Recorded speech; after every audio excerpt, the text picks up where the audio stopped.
আলাইকুম দর্শক, doctor Mohammad Yunus BNP থেকে 2 জন, এনসিপি থেকে আবার জামাত থেকে একজন নিয়ে জাতিসংঘে গিয়েছেন। ওনার অধিবেশন, ওনার ভাষণ ছিল, সেখানে গিয়েছেন। উনি যাওয়ার পরে উনি ক্ষমতায় আসার পর যখন গিয়েছিলেন তার থেকে এখন আরো বোঝা যাচ্ছে ওনার জৌলুসটা অনেক বেশি বেড়ে গেছে এবং ভারতের বিরুদ্ধে ভারত যে অন্যায়গুলো বাংলাদেশের সাথে করেছে সেই অন্যায়গুলো উনি তুলে ধরেছেন। আমার চ্যানেলটা লাইক করবেন, শেয়ার করবেন, সাবস্ক্রাইব করবেন, বেল আইকনটা প্রেস করবেন। আবার বলছি, আমার চ্যানেলটা লাইক করবেন, শেয়ার করবেন, সাবস্ক্রাইব করবেন, বেল আইকনটা প্রেস করবেন। সাবস্ক্রাইব করতে ভুলবেন না। ওনার সাথে বিশ্বের প্রায় অনেক নেতাদের সাথে দেখা হয়েছে, বৈঠক হয়েছে এবং কর্মকাণ্ড চালিয়ে যাচ্ছেন উনি। আসলে একজন আন্তর্জাতিক নেতা। বাংলাদেশের ইতিহাসে এই ধরনের লোক বাংলাদেশ আর পাবে কিনা আমরা সন্দেহ আছে, আমাদের সন্দেহ লাগে। আমাদের বিশ্বাস হয় না এই ধরনের একজন লোক বাংলাদেশের ভবিষ্যতে রিপ্রেজেন্ট করতে পারবে বাংলাদেশ। এবং সবাই প্রশংসা সাগরে ভাসাচ্ছেন ডক্টর মোহাম্মদ ইউনূস সাহেবকে। বলছেন আপনার এখানে অনেক প্রতিবন্ধকতা, আপনি এগুলো কাটিয়ে ওঠার জন্য আমরা আপনার পিছনে আছি। সবাই একযোগে সমর্থন জানাচ্ছেন। মোদিকে সেখানে দেখলাম না, সম্ভবত মোদি যায় না ট্রাম্পের ভয়ে। মোদি কি যাবে, মোদির গদি নিয়ে এখন টানাটানি। মোদি আসলে গদিটা টিকবে কিনা আমার সন্দেহ, খুবই 100% আমার কনফিডেন্স আছে যে মোদি টিকতে পারবে না। পদত্যাগ করতে হবে, নাহলে তার সরকারের পতন ঘটবে। অনেক পাপ কাজ করেছে এই মোদি, মানুষ হত্যা থেকে এই বাংলাদেশের শান্তি দেয়নি। শেখ হাসিনা মানুষ হত্যা করেছে, সেটাও জাতিসংঘে তুলে ধরেছেন এবং শেখ হাসিনা গিয়ে ওখানে আশ্রয় নিয়েছেন এবং বাংলাদেশের সরকারকে, বাংলাদেশের আদালতে শেখ হাসিনাকে আদালতে উপস্থিত করার জন্য যেই সমন জারি করেছেন সেগুলোর ব্যাপারেও বলেছেন এবং দুইবার ভারতকে চিঠি দিয়েছেন। সেই চিঠিরও কোনো উত্তর দেন নাই এই চাওয়ালা প্রধানমন্ত্রী, সেটাও উল্লেখ করেছেন। এবং আরও মোট 5টি বিষয়ে উনি ওইখানে অবতারণা করেছেন, 5টি বিষয়ের। তো উনি একজন মানুষ যাকে আসলে ভারতের বর্তমান মন্ত্রিসভার সদস্যরা ভয় করে ওনার সাথে, প্রধানমন্ত্রী হতে সবাই। ওনার যে একটা মানে উজ্জ্বলতা সেটা অনেক গুণে, বহু গুণে বেড়ে গেছে এখন বর্তমানে। আর 1 বছরের ওনার অভিজ্ঞতা হয়ে গেছে পুরো একটা সরকার চালানোর।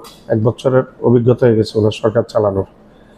সব কিছু মিলে উনি অনেক বেশি এখন ফ্লোরিশ সারা বিশ্বে।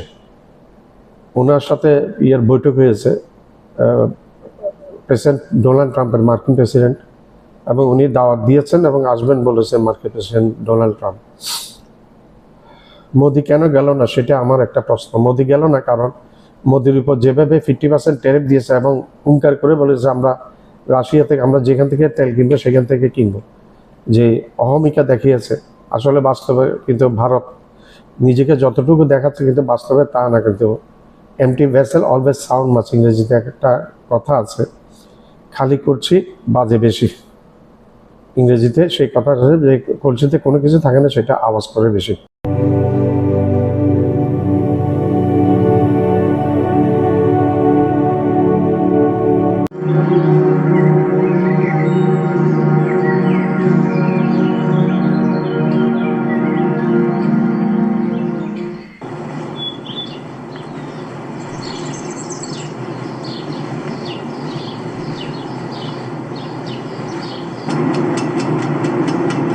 আসসালামু আলাইকুম। আমার ভিডিওটা আপনারা লাইক করবেন, শেয়ার করবেন, সাবস্ক্রাইব করবেন। এখন আরও শক্তিশালী প্রধান উপদেষ্টা অধ্যাপক ডক্টর মোহাম্মদ ইউনূস। এ যেন বিশ্ব নেতাদের মাঝে এক অনন্য মানুষ। সবাই হাস্যোজ্জ্বল, সবার মুখে একই বাণী প্রতিধ্বনিত হচ্ছে, আমরা আছি আপনার পাশে। এই প্রতিধ্বনি শুধু কথার মাঝেই সীমাবদ্ধ নয়, বরং একটি দৃঢ় অঙ্গীকার, যা ডক্টর ইউনূসের প্রতি বিশ্বজনীন আস্থার প্রতিফলন। তার অভিজ্ঞতা, আন্তরিকতা ও দূরদৃষ্টি আজকের সংকটময় সময়ে দেশের জন্য অপরিহার্য হয়ে উঠেছে। অধ্যাপক ইউনূসের নেতৃত্বে অন্তর্বর্তীকালীন সরকারকে ঘিরে মানুষের মনে নতুন আশার আলো জেগেছে। দুর্নীতি, বৈষম্য ও অস্থিরতার বিরুদ্ধে তিনি যেন এক অনন্য প্রতীক। বিশ্বমঞ্চে তার এই অবস্থান বাংলাদেশকে এক টুকরো আলোর প্রদীপের মতো জ্বেলে দিয়েছে বিশ্ব নেতাদের কাছে। শুক্রবার নিউ ইয়র্কে হোটেল সুইটে একত্রিত হন বিশ্বের বিভিন্ন দেশের প্রভাবশালী নেতা।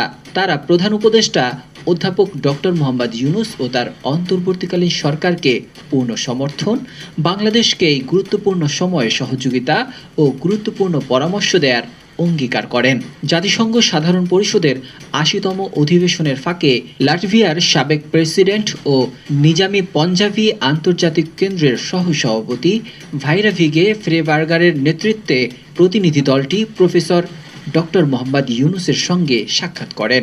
উচ্চ পর্যায়ের এই দলে ছিলেন স্লোভেনিয়ার সাবেক প্রেসিডেন্ট বরুত পাহর, সার্বিয়ার সাবেক প্রেসিডেন্ট বারোস তাদিচ, লাটভিয়ার সাবেক প্রেসিডেন্ট অ্যাগিলস ভেলিসট, ইউরোপীয় কাউন্সিলের সাবেক প্রেসিডেন্ট ও বেলজিয়ামের সাবেক প্রধানমন্ত্রী চার্লস মিশেল, গ্রিসের সাবেক প্রধানমন্ত্রী জর্জ পাপেন্দ্রেউ, বুলগেরিয়ার সাবেক প্রেসিডেন্ট রোসেন প্লেভনেলিভ ও পেতার স্টোয়ানভ, ক্রোয়েশিয়ার সাবেক প্রেসিডেন্ট ইভা জোসিপোভিচ, বসনিয়ার হার্জেগোভিনার সাবেক প্রেসিডেন্ট ভ্লাদিন ইভানিচ এবং মরিশাসের সাবেক প্রেসিডেন্ট আমিনা গুরি ফাকিম।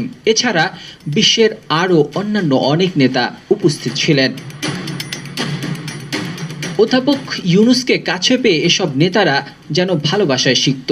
অধ্যাপকের নেতৃত্ব ও আজীবন দারিদ্র্য দূরীকরণ এবং সামাজিক ন্যায় বিচার প্রতিষ্ঠায় তার অবদানের প্রশংসা করে তারা বলেন, আমরা আপনাকে এবং বাংলাদেশের জনগণকে সমর্থন জানাতে এসেছি, আমরা আপনার পাশে আছি।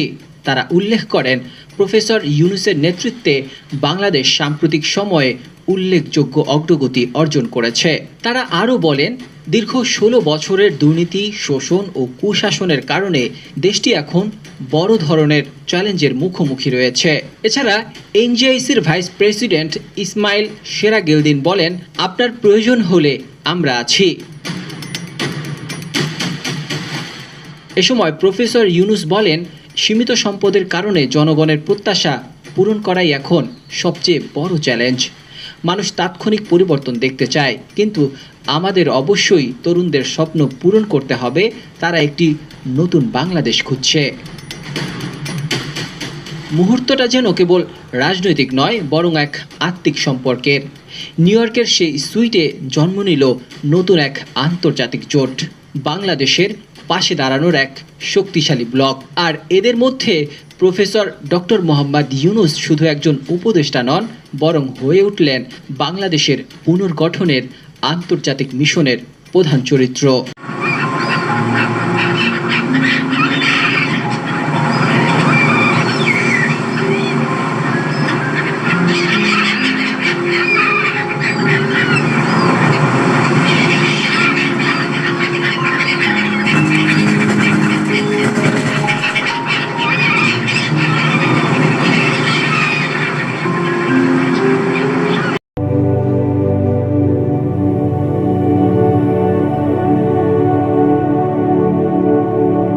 আমার চ্যানেলটা লাইক করবেন, সাবস্ক্রাইব করবেন, শেয়ার করবেন, বেল আইকনটা প্রেস করবেন। সাবস্ক্রাইব করতে ভুলবেন না।